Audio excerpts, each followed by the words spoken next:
legendary drops again. Man, it's like I'm falling in love with the man. Now, imagine my surprise when I wake up in the morning to find an article written by Kotaku about me. Really poked the bear on this one, didn't you? Poke the bear. It does stroke my ego slightly. Poke the bear. I think that there's a lot of fear behind the discussions that are surrounding Space Marine 2, Black Myth Wukong, trends in modern gaming, and there were so many misrepresentations of the things that I was talking about, the concerns that I was bringing up in my video. Space Marine 2 is a reminder of what we lost, and I have to respond to that. Look, I'm not on anybody's side here. I'm on my own.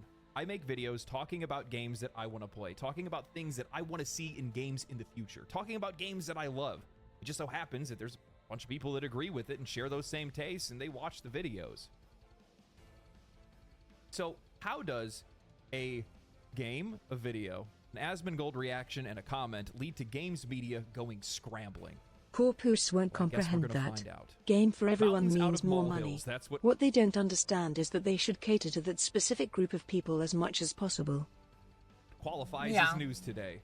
Twitter and gaming news sites have been flooded with parroted responses from IGN, Kotaku, PC Games N, and more, wanting confirmation and details for a YouTube comment left on Asmongold's reaction to my video.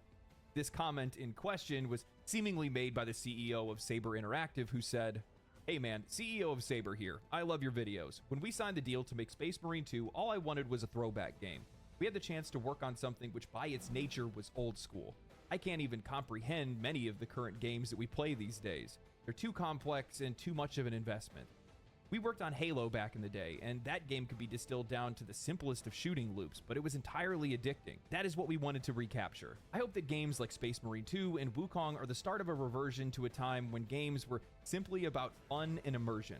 I spent some time as Chief Operating Officer at Embracer, and I saw games that made me want to cry with their overblown attempts at messaging or imposing morals on gamers. We just want to do some glory kills and get the heart rate up a little. For me, that's what games should be about." A relatively innocuous comment that resonated with the dialogue between my video and Asmongold's reaction. They aimed to make something that was old school by nature, simple, and something that didn't feel like it needed to be an investment, harkening back to Halo and how it didn't need to have any live service trappings to be successful or addictive. It just had to be a good shooter with simple loops. I can attest to this as I've logged thousands of hours into Halo 1, 2, 3, and especially ODST. Man, I went hard on that one. And still to this day, I haven't invested that kind of time into any other shooter. Nothing is more demotivating than logging into a game and seeing there's a new battle pass, new weapons, and knowing that you don't have the time to unlock them. Knowing that if you have a life, a job, a wife, or heck, you just want to play other games, you're just going to fall further and further behind unless you pull out. This is the other thing that a lot of companies don't realize. And the reason why I liked, and I still kind of like, Helldivers 2. The second you make it where it's a chore, or you make it where I can miss stuff, if I miss one thing, because I do have a life, I have to do things. Like, as a streamer, I'm gonna miss crap tons. Guess what? Instantly aren't playing your game. I just lose all interest. That's why League has slowly lost interest to me, because they keep adding that. The less time I'm able to get of what I want, the less interested I am. This FOMO stuff only works to an extent, and then it blows back massively. The second you start forcing me to play your game, it's this, especially for ADHD people, we do not like the mentality of being forced to do anything. That's why you have to ask us, and you have to, like, be like, hey, it'd be cool if you did that. Because we have no problem helping you out. Usually, like, most of us, we have no problem. And we love to, like, help people and stuff. At least I do. But the second it feels like it's a chore, the second it feels like you're telling us we gotta do this, is the second you're gonna hit a flat brick wall. And I swear to God, chat, if you say like my chest, I will kill you. But that's the thing. The second there, I'm just done with your game. I drop it. That's why I've always liked MapleStory, because it really doesn't pressure you to do anything. It's like, hey, look, there's an event. Have fun with it, I guess. Like, is it monetized? Yeah. Does it force you to do that? Not really. Because I still have yet, like, I don't really have a guild anymore. So, if I had a guild,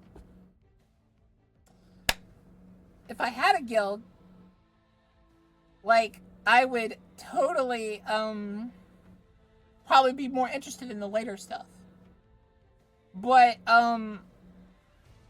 yeah, you had it coming. You said my chest. You knew it.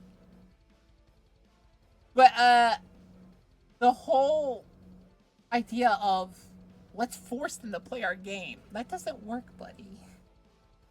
Unless you're paying me to stay, I ain't gonna stay. Because the second I feel like it's a chore, that's the second I'm disinterested. About that credit card. The comment continued with hopes that Space Marine 2 and I'm sorry, Ari, I took your ban from you. On a path back to when gaming was more about simple fun and immersion, confessing that while COO at Embracer, they were I'll give you an extra one today. Attempts at messaging or imposing morals on gamers. Now, this is the part that journalists in the game industry is going to take issue with. You're not supposed to say that out loud, especially as an established studio. This is a conversation way too complex to explore, and it's better off being ignored or pretending like it doesn't exist at all. Otherwise, we might be seen like we're siding with the opposition. That's the other thing. It's not. And I love how these game journalists are trying to make it seem like it is. It is not black and white. It is not this side or that side. It is not 1 or 2. It's 3, 4, 5, 6, 7, 8, 9. People have opinions. People are different. People are humans. Humans are diverse. Stop. And you pushing this narrative is causing the divide. Do like the older games did, where there was a black character in it. We didn't care. See, like, if we were racist, we would have cared, but we didn't care. We were like, oh, cool character. Like, a biggest factor to show you, like, how unracist I am and how racist the movie industry is at large and gaming industry. The new Gladiator movie isn't even about the black man at the end of Gladiator 1. It's about another white guy. Hello? 1, that's a slap in the face to Gladiators 1. 2, it shows you're a cash grab. You just want to appeal to the people that liked Gladiator 1. But unfortunately for you, you missed the key factor. We liked all the characters. We loved the movie for the movie. And his best friend, the African American, the guy that buried the statues for him at the end, because that's what he entrusted him to do. He was like, when I die, bury them, basically. And that's what he said at the end. He was like, not yet. Not just yet. Because he wasn't ready to die yet. He survived because of all the characters in that. They all, like, work together to make their dreams come true and stuff. Gladiator himself, his dream was revenge for his family. But he wanted, like, as many of those people to survive as possible, because a lot of them were good people. Like Avery Johnson, yeah, like when the chat says, we don't care about their race. Gamers are, at least a lot of the gamers I've seen, are probably the least racist people. They don't care what the color is. They don't care what the gender is. If it's written well, they love them. They will go to bat for them to defend their character. No, they hire people that are virtue signaling, who just want to be important, self-important. They don't actually care about diversity. They care about themselves. So even if the game is bad, they get to say, hey, I worked on that. I'm the one that ruined it. Look at me. Ethan Gawk, and you wonder why it fails. He explains more in an article titled Why Space Marine 2's Exec's YouTube comment Became a Lightning Rod. Warhammer 40k Space Marine 2, made by Saber Interactive, is the sequel to a beloved 2011 shooter that has been praised for, among other things, feeling like an old-school Xbox 360-era game. But some have marshaled that classic mystique into a rebuke of modern games that don't conform to certain views that they have about who gaming is for and what it needs to be good. In which, like, tell me you're, like, so far up your own bum without telling me you're so far up your own bum by saying that gamers don't know what they want. We know what they want. Do you? Do you really? How's that working out for you? How much money have you made recently? I wonder. How close are you to the chopping block, I wonder? Because what you don't understand is you still have to live with yourself after these games fail. And after these games fail, you still have to go to the next company because you're going to get fired. I'm sorry to tell you this, but you will. You have to go to another company with your application, and you can either A, remove entirely that year of your working on that game and say you left before that game came out, or tell them that you worked on that game. Guess which one has a lot higher likelihood of getting hired? The first one. I'm sorry to tell you, but the second they find out you worked on that game, they're going to be like, what part did you have in that game? Because they're going to know why it failed. They will know. Because they'll have researched it. Because they're a game company. And they're a hiring manager. And they need to know to hire you. Why they should hire you. So they'll research why that game failed. Like, was it the art direction? Was it, like, the implementation of certain aspects? Like, I would love to see how many people put that they worked on Concord. Yeah, even chat saying it. I would love to see how many people that worked on Concord will put it on their resume. They're claiming they're not going to go into gaming anymore, but, buddy, if you're over the age of 20 or 30, because you worked on this game for what did you say, 10 years, 8 years? Guess what? You sure as hell better think really smart about changing directions now. Take it from me. Kind of late in the game. You're going to need a lot of determination and a lot of gumption. A week ago, YouTuber Legendary Drops posted a video called Space Marine 2 is a Reminder of What We Lost, in which he praised the game for its gruesome combat, beautiful presentation, and celebration of the Warhammer 40k world and lore. He tried to juxtapose it with modern games that are either live service hamster wheels or single-player experiences that feel narratively convoluted or full of bloated gameplay systems. He also talked about the game oozing with so much masculinity that I feel like I've been in a desert for the last few years, and how it has themes that nobody wants to go near, like for courage and honor, for brotherhood, for the Emperor. Legendary Drops went on to praise the limited banter among characters, calling out games eschewing simple good and evil characters and more stoic dialogue. The video didn't blow up until a few days later when YouTuber Asmongold posted a nearly hour-long reaction to it, agreeing with most of Legendary Drops' points and elaborating on some of them. The problem is not that modern games have complex characters, the problem is their idea of complex characters is a self-indulgent loser that doesn't have any charisma. Which he's right.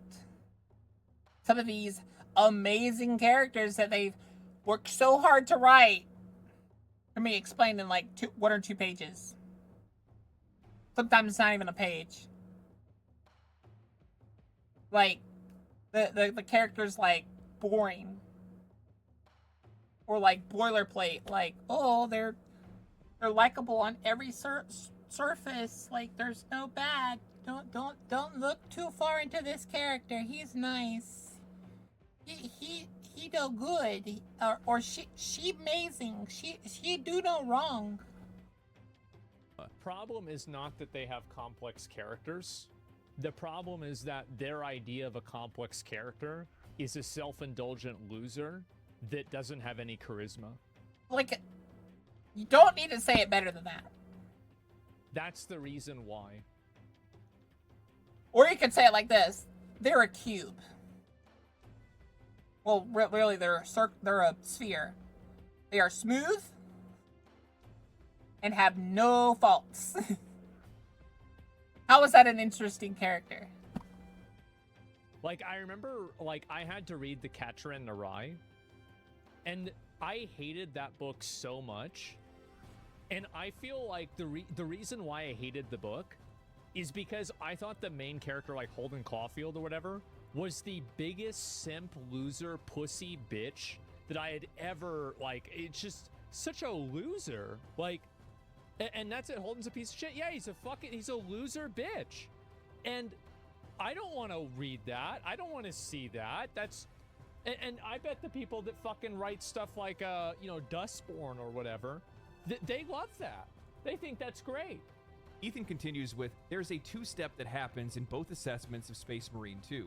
Each argument conflates modern gaming trends that many players find exhausting with a more recent reactionary backlash against games accused of Are you proud of your chess comment still? Into their narratives. These accusations are made whenever a title dares to showcase diverse characters or tell a story that doesn't solely revolve around the straight white male that's traditionally centered in video game bodies. And some of these games don't realize there are some characters that weren't straight. They like to say that, but their sexuality is never brought up.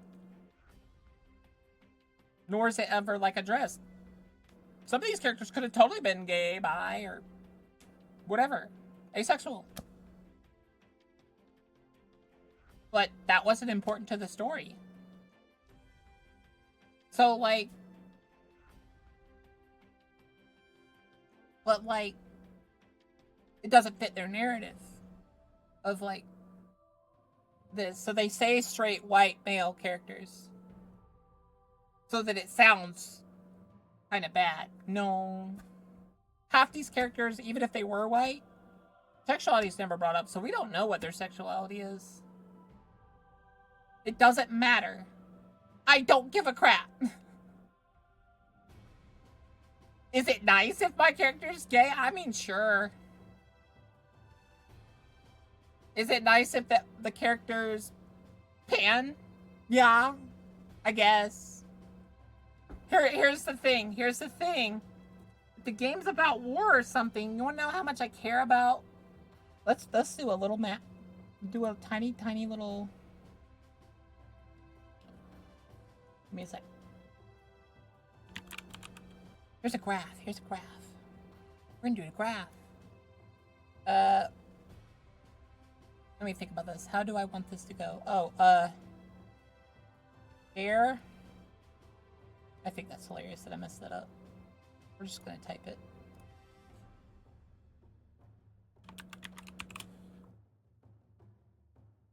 Like, the more it has to do with anything other than relationships, guess what?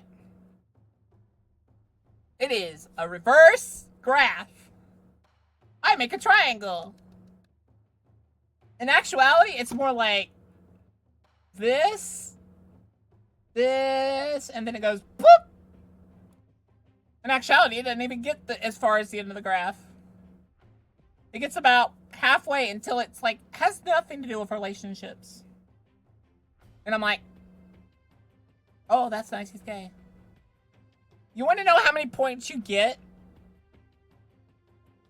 You want to know how many points you get? Or, you want to know how many points you get based on that? If it has to do with relationships, I'll give it like a 10-point addition. That's with, 10-point addition, right? You're gonna be surprised when I give this. That's how many points you add if your character's gay in a game like, say, Star Wars. I care little. And I would kind of consider myself a little bit of LGBTQA. Like, I don't know how many letters we're at right now. I'm sorry. It's gotten exhausting for my ADHD brain to keep up. Like, I used to be able to keep up with the letters and everything, but I'm sorry. My brain can only keep up with so many letters. Has to do with relationships. Let's say Baldur's Gate. Well, Baldur's Gate really didn't have to do it. It was a nice addition. I would say Baldur's Gate's a middle ground. They get like 5 points addition for like gay characters and stuff. But when it like has only to do with relationships, yeah, I'll put 5 in the middle. I'm right. When it has like exclusive, like say a dating game, you'll get the 10 points. If it's Baldur's Gate, you'll get the 5 points because it's important to the story. Like relationships are kind of important because you're a group of party and you're like integral. Your workmanship and like how you act together is important to the story, but it's not make or break. I'll give you a cute little 5 points. Notice that barely is a letter grade in America, buddy. That's not even a full letter grade. Oh, don't get me started on that huge. That one pisses me off. It's a fantasy story with magic. Why the hell do they need surgery scars? Doesn't even make sense. But if your game is like, say, Space Marines. Titus is gay. Oh, okay. Doesn't even register on my bill. My head, my brain, it doesn't even register. I'm like, not that nice, interesting aspect. Like, I'll acknowledge it. You're still getting the 0.001 points. But like the 0.001 points, I'm not that like amazed or in awe. Cool, you did something inclusive. Nice. Is the game good? If the game's good, that 0.001 isn't going to make or break. If the game's bad, it's not going to make or break. Notice there that neither side got a benefit out of it. But here's the thing. It's nice to have those extra points at the end because any points you have where you're over 100, oh, they're all canonically asexual. Well, that makes sense. I don't think they can even have kids, can they? Because of all the genetic modification and robotization. So it makes sense. But besides that, like, look at it. Look at that and tell me, do you still want to make a war game where it's all about how they're gay? All I'm saying. Art. We're almost done with I'll reacts. admit this clap back and fact check is more or less for my own ego, but my video was well over 200,000 views before Asmongold posted a reaction to it. You should probably fact check a little bit before you post things just to be able to pad your word count in your articles. Now, I will give you some points because you at least mentioned me in your article. IGN and PC Games End didn't even bother doing that. But with that said, this article and this discussion, this argument that they're having right here, this is nothing more than minimizing criticism through straw manning. That line that they used, these accusations are made when someone dares to showcase diverse characters or tell a story. No.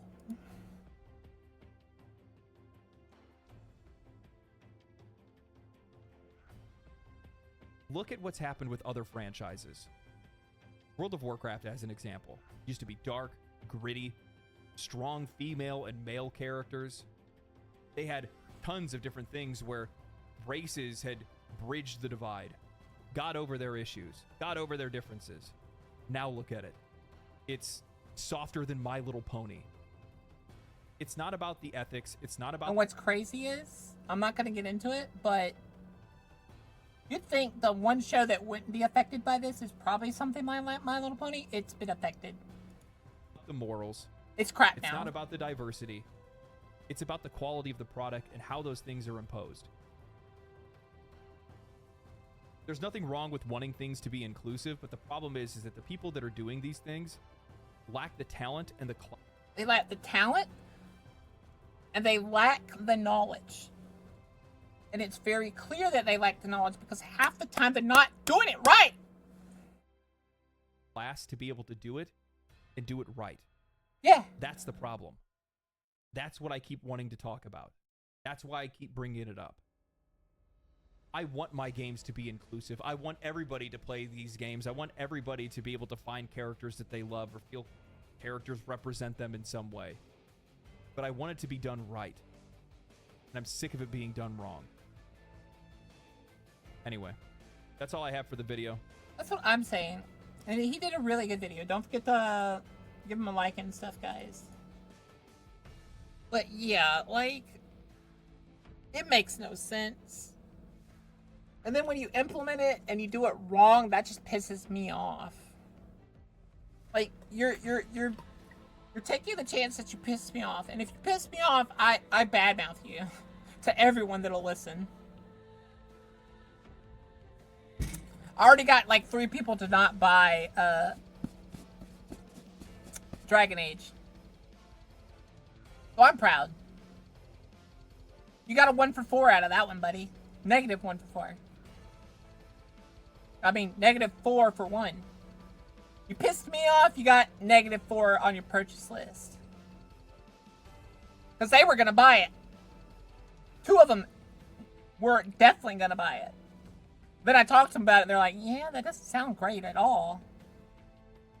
And then they asked me if I had any other suggestions. Don't twist your arm to not buy Dragon Age. I don't think I need to. I didn't need to for them. I just explained some of the things I did and some of the things I ignored. And people were like, wait, they did that? And like, wait, but I like that. Once I explained to them everything that they did to the game, they were like, well, there goes my idea for game. And I'm like, I got ideas, and they would ask me. Guess what? 4 out of the 5 games I suggested were indie. Gotta love me, huh, AAA. I don't give a crap if I don't get support from those companies. I would love all you indie companies to please give me keys and stuff, because I love a good indie. I love a good indie. So what are we doing today? I haven't decided yet what I want to play. I'm gonna let you guys help me out.